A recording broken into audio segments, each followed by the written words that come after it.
Welcome to The Explainer. Today, we're going to tackle a math problem that trips up a lot of people. It even feels like it breaks the basic rules of arithmetic.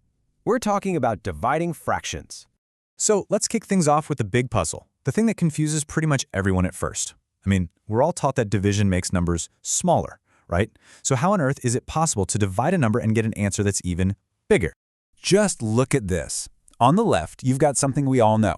8 divided by 2 is 4. The number gets smaller. But on the right, 8 divided by 1/2 equals 16. The number got bigger. Now, this isn't a mistake. The Cambridge curriculum actually points out that this is exactly what happens when you divide by a number that's between 0 and 1. I know, it feels totally backwards, but I promise you it's not magic.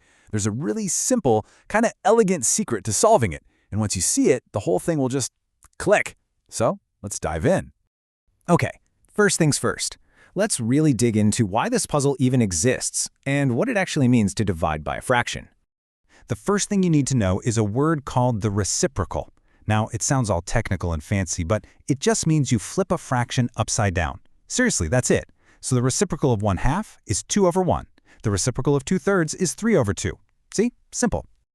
And that brings us to the trick itself. It's a simple 3-step rule that turns these tricky division problems into something we already know how to do: multiplication. All you have to do is remember these 3 words: keep, change, flip.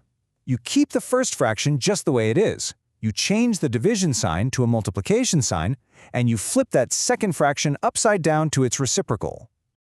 Okay, theory's great and all, but let's actually put this rule into action. We use an example straight out of the Cambridge workbook. So here's our problem: 1/2 divided by 2/3. Now, we're just going to apply our 3-step rule, keep, change, flip, directly to this. Step 1. Keep. We keep that first fraction, 1 over 2, exactly as it is. Don't touch it. Step 2. Change. The division sign becomes a multiplication sign. See? The problem is already starting to look a lot less scary. And finally, step 3, flip. We take that second fraction, 2/3, and we flip it to its reciprocal, which is 3 over 2. And just like that, we have a simple multiplication problem. All we do is multiply straight across. Top times top, bottom times bottom. So 1 times 3 is 3 on top, and 2 times 2 is 4 on the bottom. Our answer is 3/4. Easy, right? Now, this brings us to the number 1 absolute biggest mistake that people make. This little note from the workbook says it all: forgetting that last crucial step. You have to remember all 3 parts: keep, change, and most importantly, flip.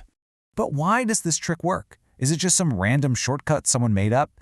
Not at all. It's actually based on a really solid core principle in math. Let's take a look. Here's the real secret. In the world of mathematics, division is actually defined as multiplying by the inverse. And that fancy term, multiplicative inverse, guess what? It's just the formal name for the reciprocal we've been talking about. So that flip isn't a trick. It's you actually doing math the right way. So when you keep, change, flip, you're not using some weird shortcut. You're just following the fundamental rule of what division actually is. The phrase is just a really clever way to remember how to do it correctly. And this brings us all the way back to our original puzzle. Think about it. When you ask what's 8 divided by 2, you're really asking how many groups of 2 can I fit into 8? The answer is 4.